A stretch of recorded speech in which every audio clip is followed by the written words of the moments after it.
Hello, it has been so many months since I have recorded a video for my YouTube, so obviously coming back to it today is inspired deeply from some recent events, conversations, and also the way my career has pivoted and changed over the course of the last three and a half years that I have been with HubSpot. And I was reflecting on my journey here for 7 years in Ireland. So a couple of things that I'm going to talk about in today's video. Definitely what was like the story strategy of how I landed my job in HubSpot, because I see a lot of people reaching out to me for referrals in HubSpot, and I want to tell you my story about referrals and when how I did not land the job with a referral in HubSpot, but how I landed it without a referral. Second thing is obviously I want to talk about, and I would be elaborating a little bit more, is on strategy of building your career. I wrote a post yesterday, but I feel that there is need for a little bit more expansion on it through a video. So this might be a long video. Stay with me. These are the two key values that you'll get from this video. So let's start with HubSpot. What happened? How did I land here? And what's the story behind a referral versus a non-referral? A lot of people, when they reach out to me for referrals, send a very generic message to me where they're kind of trying to highlight that, hey, I've done this, I have done that, can you refer to me?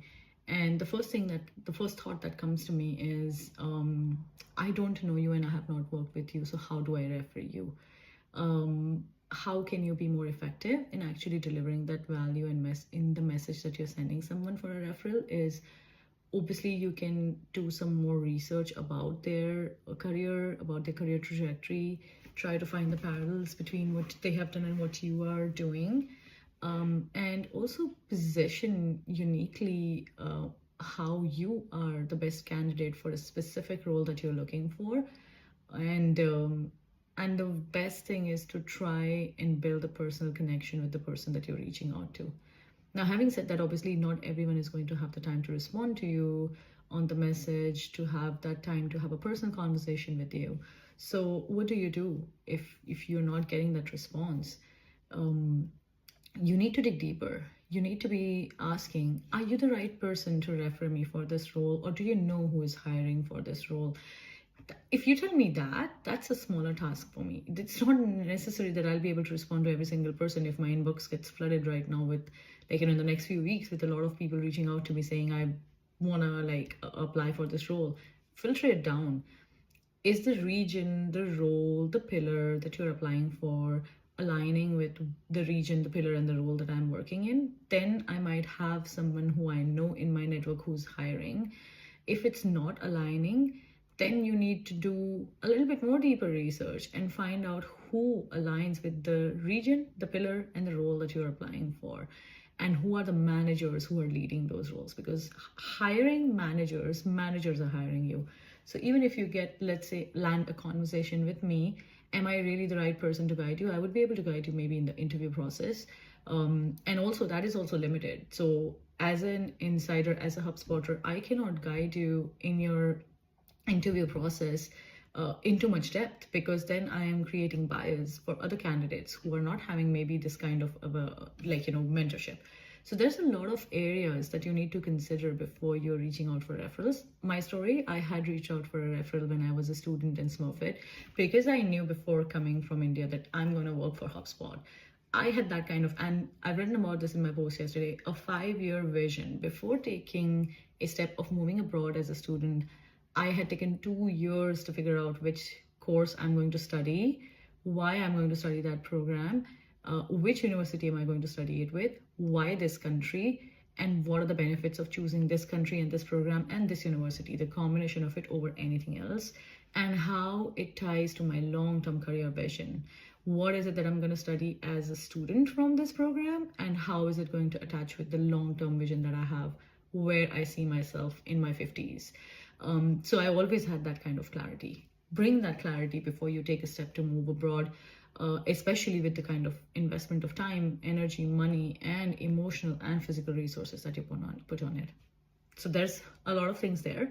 The way I landed the role at HubSpot was I had reached out to people with the second strategy. So the first time around, I had reached out to someone and he was so kind, Pratik Sharma, he was so kind to refer me, to follow up internally. But obviously that didn't land because he was in sales, he was developing the partner channel, and I was looking for customer success roles. So obviously two different worlds. The second time around, I had connected serendipitously with someone, with Tati, and she had connected me with Lorna, and Lorna had also connected me with David, who was hiring, who is my manager today. Also, I had reached out to a lot of people when that role had opened up, who were in customer success, who were in email, who I thought might be the right people. And while I sent out that message that, are you the right person to refer me? Do you know who is hiring? Can you connect me with the hiring manager? Someone routed me to the right person who was hiring, which was David. And I had my intro conversation with David. So that's literally my kind of advice to you. Don't just ask for a referral. Do your research. In fact, I really want to see you do that research. And then when you reach out to me with a very specific ask, and if it's in my hands, I would love to help you with even just an answer. That's one thing. The second part of the video, my God, I can speak a lot, isn't it? The second part of the video, long-term career strategy. Long-term career strategy cannot be built by short-term pivots and short-term steps. So from the very beginning of my career, I always knew that I want to be an entrepreneur and I want to do business. But I also knew that I have absolutely no idea of how to run a business. Business is something that is in our blood. It comes from like a history from my family, having a business which did not work well, which did not succeed. So having seen a failed business very closely growing up, it had stayed in my head that I want to do it. So I started thinking about business, and then I thought, okay, if I want to build a business, small or big, I need to learn the different areas and functions of the business. Now, not everyone will have that clarity coming out of college from their undergrad at 2021. Not everyone is going to have that clarity, and I'm not saying that that is the only way to be. But at some point in your career, at 23, at 25, at 26, at some point, as you're going through the iterations of what you're trialing and erroring, you do arrive at some point, hopefully towards your 30s, you do arrive at some point where you know that what you're working towards. And if you have that long-term vision, because I had that long-term vision, I went from every single job to another job, knowing that there's a thread that is tying to the experience I've had and to the experience I'm going to have, which is going to all become threads that tie to that big overarching life goal, which is running a successful business. Hence, when I was interviewing for my role at HubSpot, for this role for customer success, I always said that I'm going to be an entrepreneur. This is going to be my business within HubSpot. I am managing whatever number of dollars that I'm managing, and I'm always going to look at it like that. You might not every day be able to feel that energy in you that you are an entrepreneur. You might obviously have to take directives from leadership. You might have to change and pivot the way you are doing your job day to day, especially in today's world where with AI there's so much shifts and changes that are happening.